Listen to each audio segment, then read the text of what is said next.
Welcome back to AI Moneymakers. I'm glad you're back with us. Make sure you hit that subscribe button so you don't miss out on any of our future deep dives. Today we're going to tackle a topic that's exciting and a little tricky. Okay. The world of print on demand. Now, we've all heard the hype, right? Hmm. Design a cool product, someone buys it, and bam, you're making money in your sleep. Right. But you might have guessed there's more to it than that. Yeah, there's definitely a lot more to it than meets the eye, yeah. A lot of people try print on demand, Hmm. and a surprising number don't make it. It's true. A lot of new print-on-demand stores end up failing, yeah. So why is that?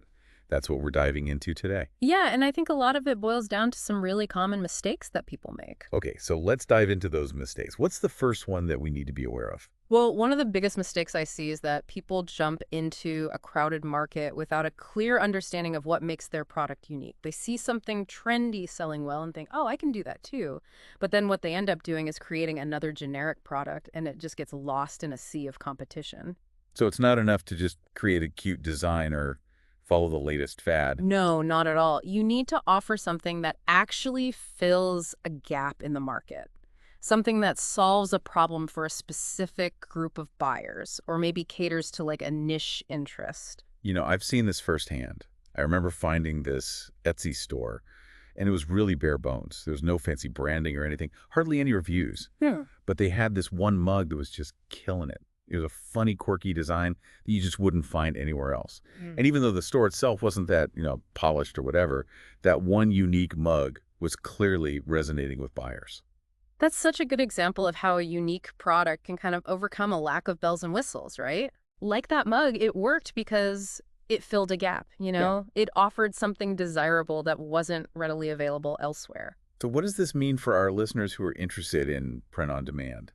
How can they apply this filling the gap idea? Well, it all starts with tapping into your own knowledge and passions. What are you genuinely interested in? Yeah. What problems do you see out there that haven't really been addressed? It's like that saying, scratch your own itch. Like if you're passionate about something and you can't find that perfect product, Right. chances are others are feeling the same way. Exactly. And that's where your unique product idea can come from. It's about identifying that unmet need and creating something that genuinely solves a problem or speaks to a specific audience. This reminds me of another mistake I see people making, falling into the copycat trap, right? Oh, They yeah. see a successful product and think, oh, I can just create my own version of that. Mm. But isn't that kind of a recipe for disaster? It absolutely can be, because if you're simply replicating what's already popular, you're entering a market where established sellers already have like a strong foothold. Right. They have the reviews, they have the customer base, and often they have the lower prices that come with scale. Yeah. It's like trying to compete with a giant corporation when you're just starting out. Exactly. Not exactly a level playing field. No, not at all. And, let's be honest. If you are the customer, would you choose to buy from the brand new store with no reviews, or from the seller with hundreds of positive reviews and a proven track record? I know I'd be more inclined to go with the established seller, especially if the products were similar. Right. So how can our listeners avoid falling into this copycat trap? Yeah. How can they leverage their own strengths and, create products that stand out? Well, I think it all comes down to understanding your unfair advantage. What unique knowledge or skills or experiences do you bring to the table? Okay, so for example, let's say someone's super passionate about dogs. Okay. Great, massive market. Huge. But also incredibly saturated with dog-themed products. Yeah. So how do they stand out in all of that? I think by becoming a customer in their own niche. Okay. What kind of dog-related products would they personally buy? What gaps do they see in the market? Yeah. What would make their ideal dog product truly unique and irresistible? I love that, tapping into your own passion and expertise Mhm. to create something authentic and differentiated. Exactly. And when you're genuinely passionate about your products, that enthusiasm shines through. Yeah. It helps you connect with your target audience on a deeper level and create products that resonate with their needs and desires. This actually brings us to another mistake I see people making, and it has to do with pricing. Pricing, It's yes. something I've seen both new and experienced entrepreneurs struggle with. Yeah. And it all boils down to pricing. I've seen so many people make the mistake of underpricing their products, thinking that a lower price will automatically mean they get more customers. Right. But I have a feeling that's not always the case. Right. Right. You're right. While competitive pricing is important, undervaluing your products can actually backfire. Okay. It can send the wrong signal about the quality of your work and make it harder to build a sustainable business. You know, it's funny because I remember reading this study about where people were asked to taste the exact same chocolate, Okay. but they were told that one was more expensive. Yeah. And guess what? They probably said the expensive one tasted better. Exactly. It's incredible how our perception of value Yeah. can be influenced by something as simple as a price tag. You know, I'm sure this applies to print-on-demand products as well. Oh, absolutely. It's called the price quality heuristic, right? Well, People often associate a higher price with higher quality, even if the products themselves are identical. so if you're pricing your products too low, Yeah. you might actually be telling potential buyers that they're not good. Right, Uh, exactly. It's like shooting yourself in the foot. It is, and this brings us to another crucial point, which is that thorough research and testing are essential. It's not enough to simply assume that a lower price will always win. This reminds me of when I was testing out T-shirts from different print-on-demand companies, and I wanted to compare the quality, Okay. see if the price difference, actually meant that the product was better. And what did you discover? Well, it turned out that the higher quality shirt, the one that was softer and had a more vibrant print, was actually from the company with slightly lower prices. Wow, that's a great example of why research and testing are so crucial.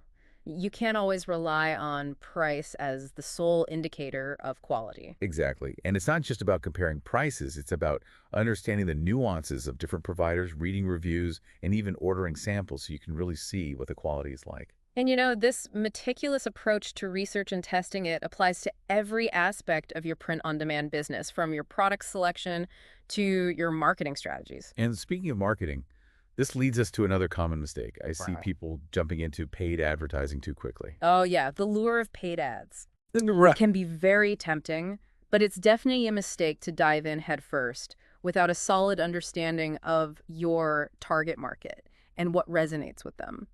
It's like, those big companies, the ones with these massive marketing budgets. Right. They don't just, throw money at random ads and hope for the best. No. They invest heavily in market research, Mm. focus groups, Yeah. testing to make sure that their campaigns are effective. Exactly. And while we might not have those multi-million-dollar budgets, we can still apply the same principles. We can use free traffic methods like social media to test our product ideas, gather feedback, and identify winners before investing in paid advertising. This reminds me of this Instagram account I follow Yeah. that uses these hilarious memes about their niche to drive traffic to their print-on-demand store. Oh, that's great. And it's working. They're building a following and validating their product ideas without spending anything on ads. That's a fantastic example of creative organic marketing in action. And it highlights the importance of patience and persistence, right? Building a successful print-on-demand business takes time and effort. It's not about overnight success, it's about building that snowball effect. That brings us to our final mistake for this part of our deep dive, the myth of overnight success. Yes. I remember when I was first exploring print on demand, I thought it was going to be this quick and easy way to, financial freedom. Yeah. But the reality is that building a business takes dedication, strategy, and a lot of learning along the way. It's a marathon, not a sprint. Exactly. And I think that's a perfect note to end on for this part of our deep dive. Indeed. We've covered a lot of ground, and I hope our listeners are feeling empowered to avoid these common mistakes and approach their print-on-demand ventures with a newfound sense of clarity and strategy. So take some time to think about what we've discussed today, and we'll pick up where we left off in the next part of our deep dive. And don't forget to subscribe to AI Moneymakers for more valuable insights and strategies to help you build your dream business. We'll be right back after a short break. It's interesting how this patience and persistence thing Right. ties back to, finding a gap in the market. Yeah, because Yeah. finding a gap is one thing, Right. but being willing to stick with it Hmm. and refine your designs and really understand your audience, that's where the magic happens. Exactly. I think it's all about embracing an experimental mindset. Yeah. Think of it like a scientific process. So you have a hypothesis, which is your product idea, Okay. and then you need to gather data, you need to analyze the results, and then you adjust your approach based on what you learn. So it's not about just throwing a bunch of designs up and seeing what sticks. Yeah. It's about really being strategic Mm-hmm. and treating each product launch as an opportunity to learn. Absolutely. And one of the most valuable lessons I think you can learn along the way is the importance of understanding your profit margins. Yeah, because It's easy to get caught up in the excitement of making sales. Mm, But if you're not pricing your products correctly, right. you might be working really hard for very little return. Exactly. And this is where that price quality thing we were talking about, that heuristic, can really work in your favor. Right. By pricing your products appropriately, you can signal that higher quality and justify those profit margins. Yeah. And remember, you're not just covering the cost of the product itself. You're also factoring in your time, your design costs, your marketing expenses, all the things that go into running a real business. Right. All those hidden costs that are Yeah. so easy to forget about Exactly. when you're first starting out. Which is why it's so important to treat your print-on-demand venture like a business from day one, Right. not just like a side hustle, you Yeah. know? That means understanding your finances, Yeah. understanding your pricing strategy, Yeah. and your overall business model. It can feel overwhelming at first, It can, yeah.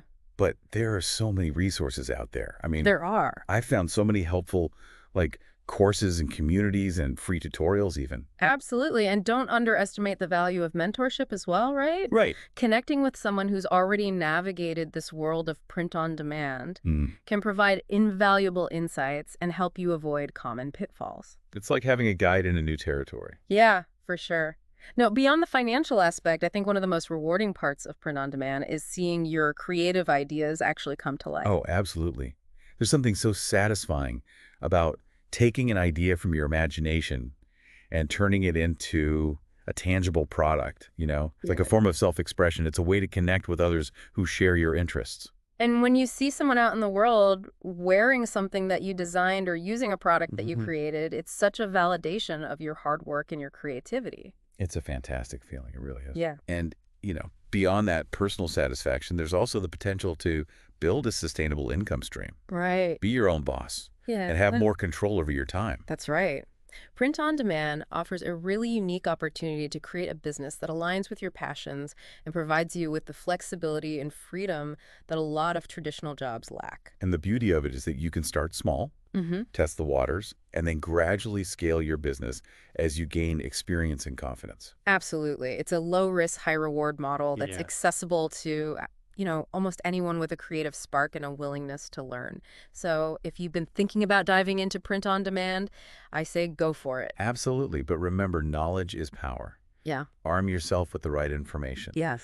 Avoid those common mistakes that we've talked about Right. and be prepared to put in the work. And above all, have fun with it. Embrace the creative process, Yeah. connect with your audience, and just enjoy the journey.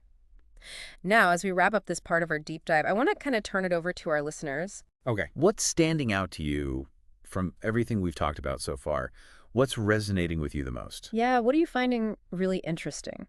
For me, what really sticks out is that success in print on demand, it's not just about creating cool designs. Yeah, It's about understanding the business side of things, finding your niche, being patient, being persistent. and just treating it like a real business from day one. Understanding your finances and being strategic about your product selection and your marketing efforts. Remember that example we talked about before? Oh, yeah, with the mug? The mug, yeah. Yeah. That wasn't just about a funny mug. Right. It was about that mug filling a specific need in the market. It was. And, they were able to achieve success without having a, perfectly polished store or anything. Right. Because they had that one winning product that resonated with their target audience. And they likely got those sales through, word of mouth or social sharing. Right.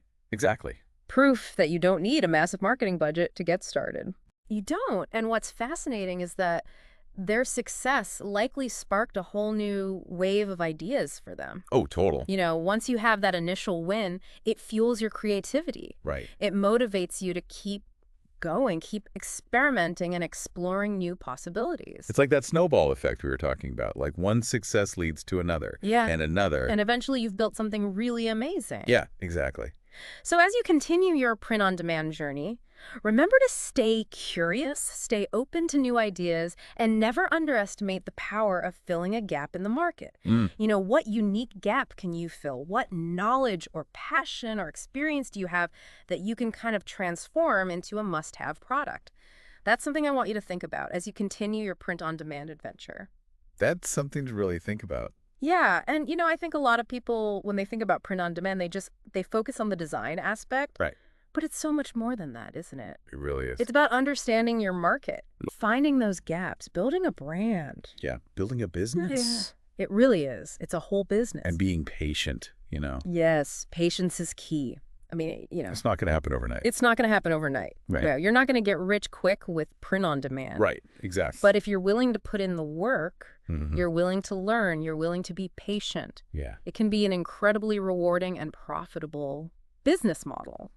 And it's exciting because we've only just scratched the surface of what's possible with print on demand. That's right. Technology is constantly evolving. Yeah. And I think we're going to see even more opportunities for creativity and customization and personalization. Absolutely. Yeah. The possibilities are really endless. I can't even imagine what the future holds, but I'm excited to see what happens. Me too, me too. It's a really exciting space to be in. Yeah. And I think the most important thing is just to remember to have fun with it. Yeah. This is your business, this is your creative outlet. Yeah. So enjoy the process, experiment, try new things. Don't be afraid to make mistakes. Exactly. That's how you learn, that's how you grow. And who knows? Maybe one of those mistakes will lead to your next big breakthrough. Exactly. You never know. As we wrap up this deep dive, I just want to encourage everyone listening. Yeah. Don't be afraid to take action. Don't let fear or self-doubt hold you back. What's that quote? Done is better than perfect. Yes, absolutely. Just get started, take those first steps, experiment, learn, and keep moving forward. And remember, we're here to support you along the way. We are, so make sure you hit that subscribe button to stay connected with AI moneymakers. Yeah, we've got lots more deep dives coming your way, packed with valuable insights and strategies to help you build your dream business. So until next time, keep those creative juices flowing. And we'll see you in our next deep dive.